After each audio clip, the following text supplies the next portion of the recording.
wa bihamdi. Assalamualaikum warahmatullahi wabarakatuh. Waalaikumsalam. Halo, selamat datang di Hamzan Wadi Menyapa. Hamzan Wadi Menyapa merupakan program bincang-bincang untuk membangun kedekatan antara Universitas Hamzan Wadi dengan masyarakat luas. Nah, apa kabar generasi gemilang? Apa kabar teman-teman yang ada di rumah? Semoga tetap dalam keadaan sehat dan bahagia tentunya. Bersama saya, Anissa Nurul Wahidah di sini akan menemani teman-teman dalam beberapa menit ke depan untuk membahas hal-hal tentang Universitas Hamzan Wadi. Dalam episode kali ini saya tidak sendiri teman-teman. Ada Bapak Danang Priyotomo di sini sebagai salah satu koordinator program studi pendidikan ekonomi. Assalamualaikum Bapak. Waalaikumsalam. Gimana kabarnya Bapak? Alhamdulillah baik. Alhamdulillah baik ya Bapak. Di sini seperti yang kita ketahui, di episode kali ini kita akan membahas tentang pendidikan ekonomi, Pak ya. Nah, pendidikan ekonomi ini adalah salah satu program studi yang menjadi favorit gitu ya di setiap tahunnya karena seperti yang kita ketahui banyak peminatnya gitu Pak ya. Nah, kita mulai dari visi misi nih Pak. Memperkenalkan program studi pendidikan ekonomi melalui visi misi dulu. Silakan Bapak. Baik, terima kasih. Assalamualaikum warahmatullahi wabarakatuh. Terima kasih atas kesempatan yang diberikan kepada kami untuk memperkenalkan program studi pendidikan ekonomi dalam acara Hamzan Wadi Menyapa. Baik, di sini visi dari program studi pendidikan ekonomi adalah pada tahun 2025 menjadi program studi yang unggul dalam menghasilkan tenaga pendidik yang profesional, berkarakter santri, dan mampu bersaing di era global. Nah, dari visi di atas ada beberapa kata kunci di sana. Yang pertama itu adalah unggul, yang kedua itu adalah profesional, yang ketiga itu adalah santri. Unggul di sini dapat diartikan sebagai kemampuan dari program studi untuk menghasilkan tenaga pendidik dan non pendidik yang mampu bersaing di era global. Yang kedua, profesional. Profesional di sini dapat diartikan sebagai tenaga pendidik dan non pendidik yang memiliki kemampuan yang mumpuni dalam menjalankan tugasnya sebagai tenaga pendidik ataupun non-pendidik. Nah, selain profesional, lulusan dari program studi pendidikan ekonomi memiliki karakteristik kesantrian.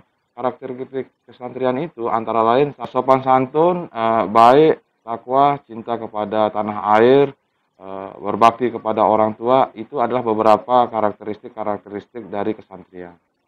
Oke, baik. Terima kasih Bapak. Selanjutnya mungkin Bapak bisa menjelaskan tentang sejarah gitu ya berdirinya pendidikan ekonomi dari tahunnya gitu Pak. Tahun berdirinya program studi pendidikan ekonomi. Baik, program studi pendidikan ekonomi berdiri pada tahun 2005. Tepatnya itu pada tanggal 5 Februari tahun 2005 dengan nomor SK pendirian 455-D-T-2005.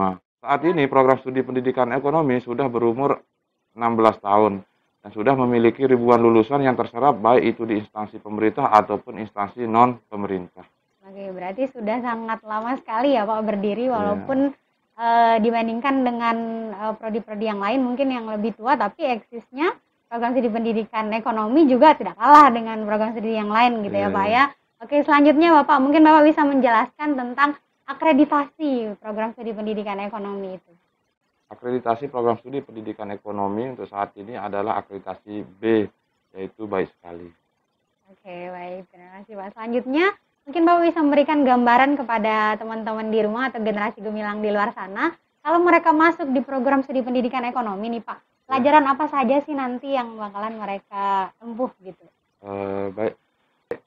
Apa saja yang dipelajari di program studi pendidikan ekonomi ini merujuk pada kompetensi lulusan dan profil dari program studi itu sendiri. Profil program studi pendidikan ekonomi itu ada tenaga pendidik dan non pendidikan. Tenaga pendidik di sini seperti entrepreneur, karyawan swasta baik itu di bank dan lembaga keuangan lainnya.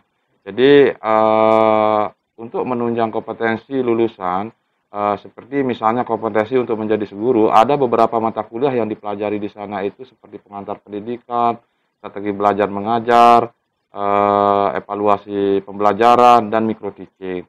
Dan untuk mendukung kompetensi menjadi seorang accounting atau yang bekerja di lembaga keuangan, di sana itu ada materi-materi yang dipelajari seperti pengantar akuntansi 1, pengantar akuntansi 2, bank dan lembaga keuangan, akuntansi biaya, manajemen keuangan, dan itu semua untuk menunjang kompetensi lulusan kita untuk menjadi seorang accounting ataupun yang bekerja nanti di dunia perbankan. Dan untuk menunjang kompetensi mahasiswa kita nanti yang ingin bekerja menjadi seorang entrepreneur, itu ada beberapa mata kuliah yang kita tawarkan di sana seperti kewirausahaan 1, kewirausahaan 2, terus studi kelayakan bisnis. Nah, itu adalah beberapa mata kuliah yang kita tawarkan untuk menunjang kompetensi lulusan kita untuk menjadi seorang entrepreneur. Entrepreneur gitu ya. Wah, baik, luar biasa sekali. Jadi semangat teman-teman yang di luar sana sudah sangat menggebu-gebu sekali mendengarkan apa saja pelajaran yang akan dipelajari nanti di pendidikan ekonomi. Nah, selanjutnya Bapak, untuk mendukung nanti mata kuliah yang bakalan mereka pelajari di pendidikan ekonomi, kira-kira Bapak bisa memberikan fasilitas apa nih nanti untuk teman-teman di luar sana? Fasilitas yang kami tawarkan di program studi pendidikan ekonomi itu yang pertama itu terkait dengan ruang kuliah yang representatif. Yang kedua itu adalah perpustakaan. Jadi perpustakaan di sini adalah untuk menunjang kompetensi mahasiswa, baik itu mahasiswa ataupun dosen dalam menunjang proses pembelajaran. Yang selanjutnya itu adalah lab micro teaching. Lab micro teaching ini adalah untuk menunjang kompetensi mahasiswa kita untuk menjadi seorang guru, karena lab micro teaching ini adalah sarana yang dipergunakan untuk proses pembelajaran, bagaimana cara kita melatih mahasiswa kita sebelum dia terjun ke lapangan, kita sudah latih terlebih dahulu di dalam lab micro teaching ini. Yang selanjutnya itu adalah lab komputer ataupun lab akuntansi. Lab akuntansi ini dipergunakan untuk menunjang kompetensi mahasiswa kita yang ingin bekerja menjadi seorang bankir ataupun nantinya yang accounting. Iya, jadi nanti mereka bisa belajar di sana terkait dengan bagaimana pencatatan akuntansi, bagaimana penggunaan aplikasi seperti MIOP, Zahir, dan lain sebagainya. Terus yang selanjutnya kita juga memiliki fasilitas seperti koperasi mahasiswa. Koperasi mahasiswa itu sendiri dikelola sendiri oleh mahasiswa. Nah, koperasi mahasiswa ini diperuntukkan untuk proses pembelajaran, bagaimana cara mereka mengerti tentang koperasi, bagaimana sistem pencatatan yang ada di koperasi, sehingga nanti begitu dia terjun ke lapangan, mereka sudah mengerti bagaimana proses-proses yang ada di dalam koperasi itu sendiri.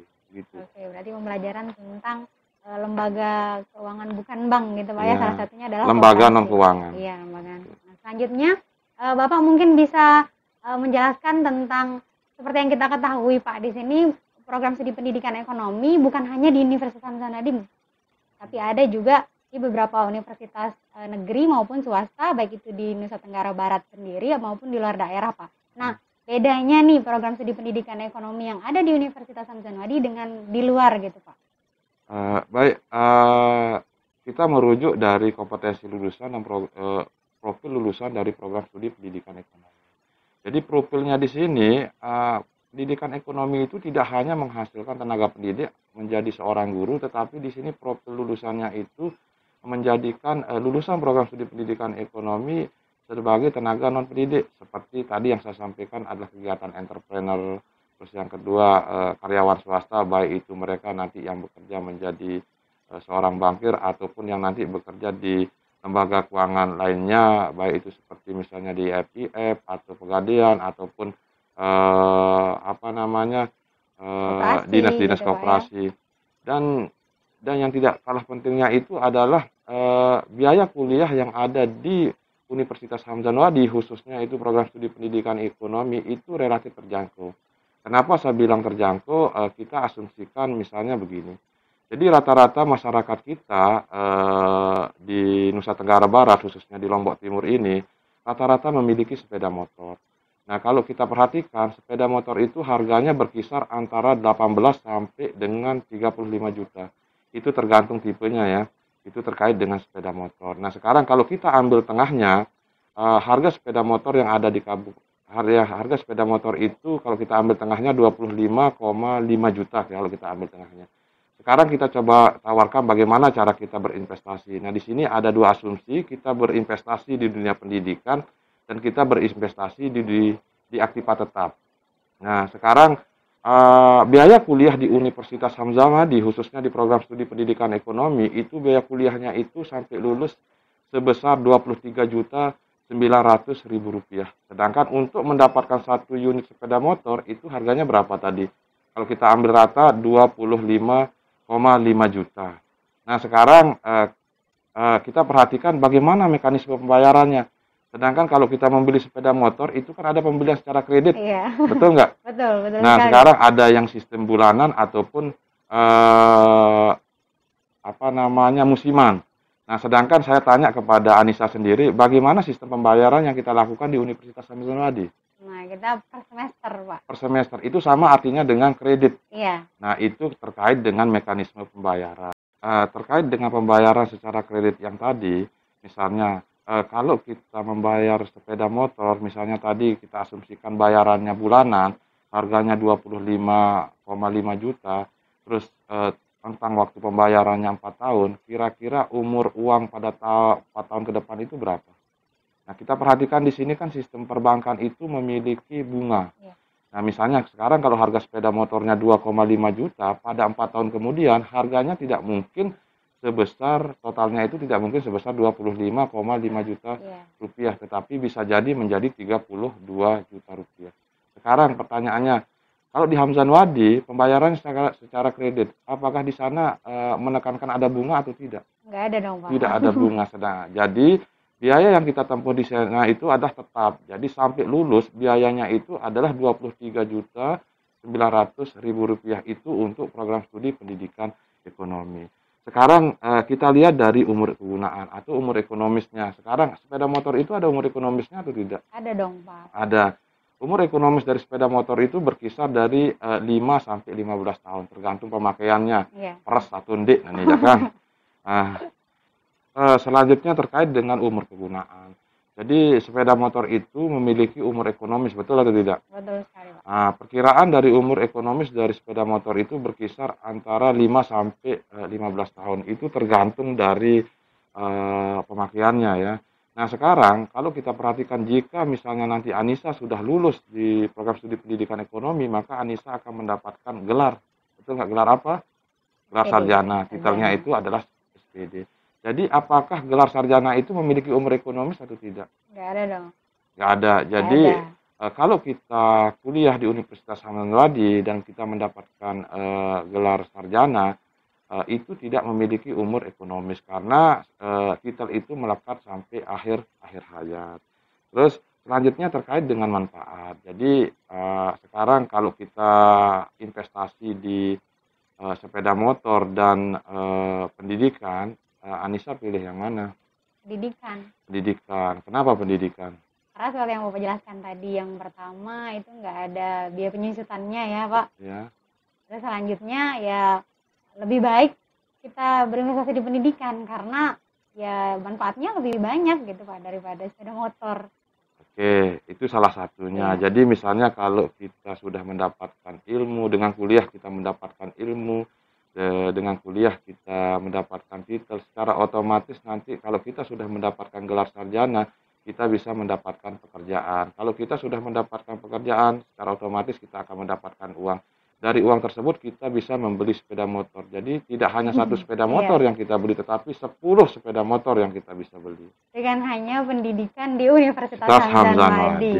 Oke, jadi yang menjadi titik poin tadi, Pak, lebih baik berinvestasi gitu ya di pendidikan karena harganya sama dengan harga motor gitu, Pak. Ya malah lebih murah. Lebih murah malah ya jatuhnya, dan investasinya jangka panjang gitu ya. Betul. Nah, Bapak tadi menyebutkan tentang nilai ekonomis nih, Pak. Mungkin bisa Bapak jelaskan kepada teman-teman atau generasi gemilang di luar sana tentang nilai ekonomis tadi, Pak. Mungkin Bapak bisa menjelaskan sedikit?